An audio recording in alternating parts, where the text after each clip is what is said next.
Hey guys, and welcome back to the channel. In today's video, we're going to go through how you can do effective job search and harness the network that you already have. Like always, like, subscribe, leave a comment, and tell me what you want to see in the next video, and we can put some content together just for you.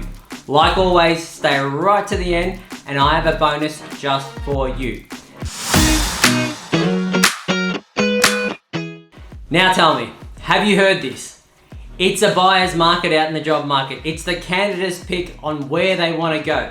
Yet, you're still getting rejection letter after rejection letter after rejection letter. Now, that could simply mean that you're not doing job search effectively. Now, the way to do job search effectively is to use your own network.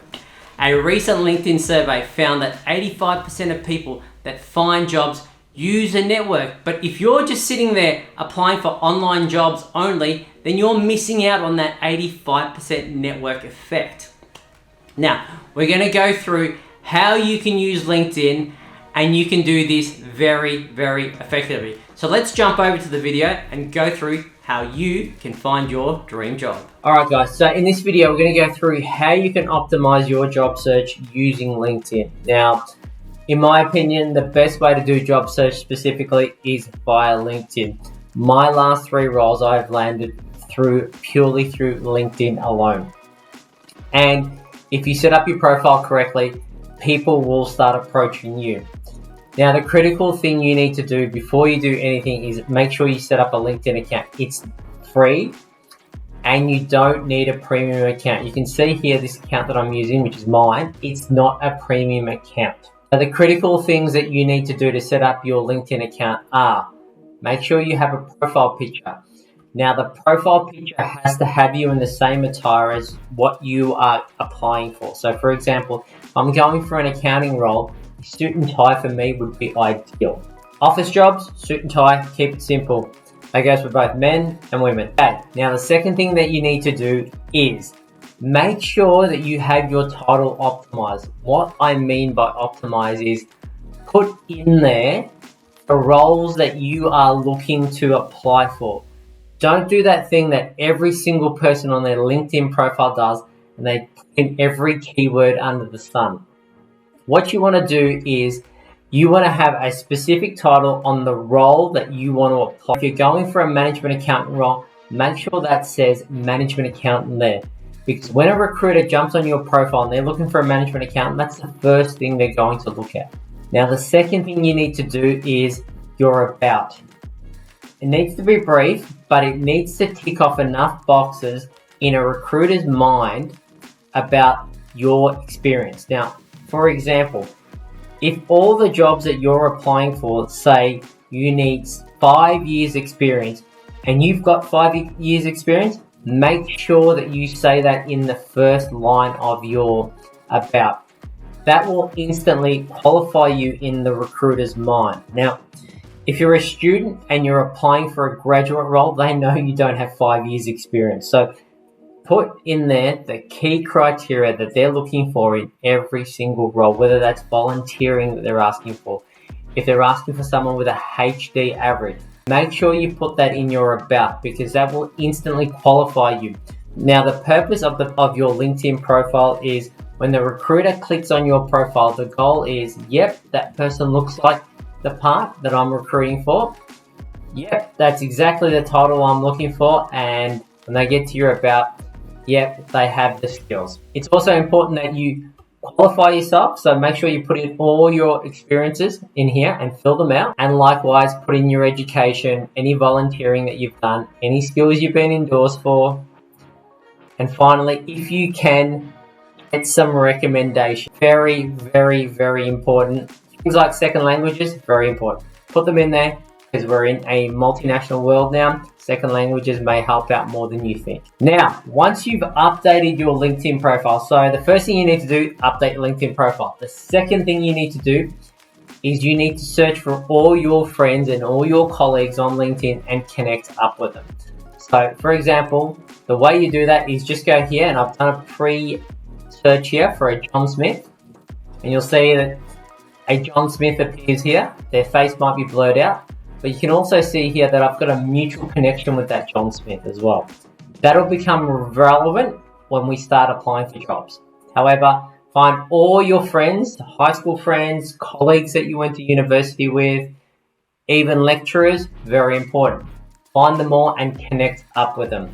That will help you when you find that key role that you're looking for. The thing you need to do is you need to let people know that you're open to work. Now, the easiest way to do that is under your profile, you've got open to, click on that. Finding a new job, enter the roles that you are looking for. So for example, if you're looking for a pricing role, type in pricing and some options will come up. So just select one of those. Likewise, select your work types, on-site, hybrid, remote. Again, that's personal choice and how you want to do it, but the more options you have, the more likely you're to get hits on the roles that you want. Select your location. Now, critical thing, if you're looking for contract work, make sure you've got immediately available pick. Most contract work, they are asking for people that are immediately available. Likewise, if you're not looking for contract work, make sure you just tick the flexible box and the immediate if you are available, and select the type of work that you want. Simply add to profile. Now, this part is actually quite important. What will happen is when you select open to work, is you get two options. One will put a little logo around your profile pic saying that you're open to work, and everyone that sees you will be able to see that you're open to work. If you're already in a job, that might be a very uncomfortable conversation with you and your boss, specifically if they're on your LinkedIn profile. Now, there's a couple of ways you can mitigate that. One of the ways is select only recruiters. That means only people with recruiter access to LinkedIn can see you and search for you. If you don't have that constraint, by all means, get that logo on your profile and that'll show your entire network that you're open to work. Now, a critical thing too, if you're in the process of looking for a job and you're updating your profile, you may go through and update some of your recent work experiences. Now, you have to be a little bit careful there, because if you've connected up with your boss in your current role, they're going to get notifications on you updating your LinkedIn profile. So it might be a little bit suspicious on why you're updating your LinkedIn profile.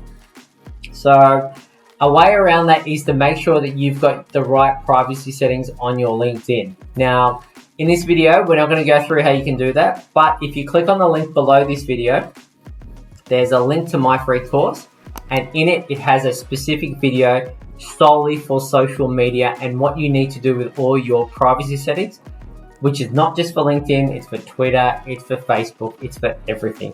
People are looking at your social media these days, and it's important that you have the right settings for them. So if you want to access that, click on the link before and it will take you to my free course. Once you've set up your LinkedIn profile and you've set up your open to work, whether you've notified recruiters or your wider network, the last thing you need to do is set up job notifications. Yes, you still need to do that 25% where you apply for jobs. Now remember, 85% of jobs are filled via networks. That's what we just finished.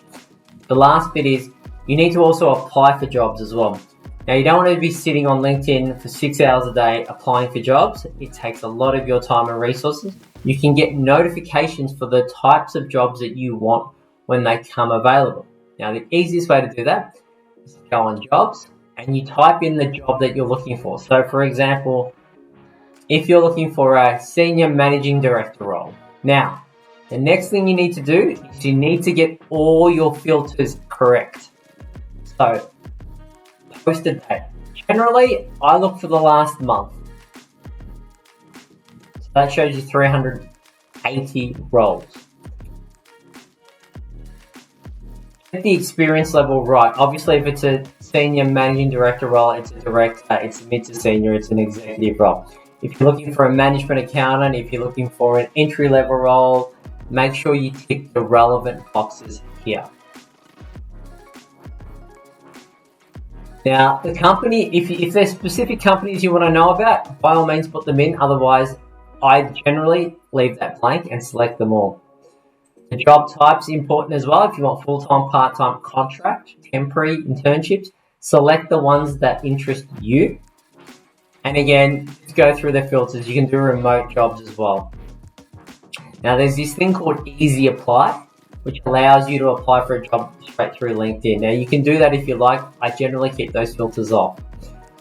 Once you've selected all the criteria for one of the jobs that you want, make sure you set the alerts on. That way, you're going to get job alerts for every job that falls into that criteria. That way, every morning you get up, you see all the jobs that there are, and then you can filter through them and see which ones you want to apply for. Now, I want to show you something else as well. So, once you do find a job that you want, you also have to rely on your network as well. Use your network to give you a boost up. Now, if you have a friend that works in a company and you want to work for that company, well, did you know that they could actually get a referral benefit from you specifically? So the way you can do that is click on the job. So let's pick this job that came up here.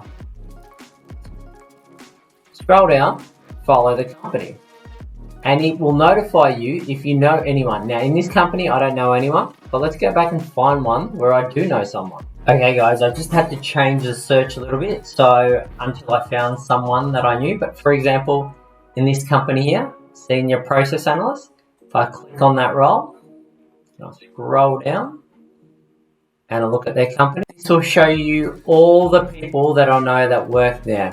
Now, if I was going to apply for this role, I'd just sit on there and click apply.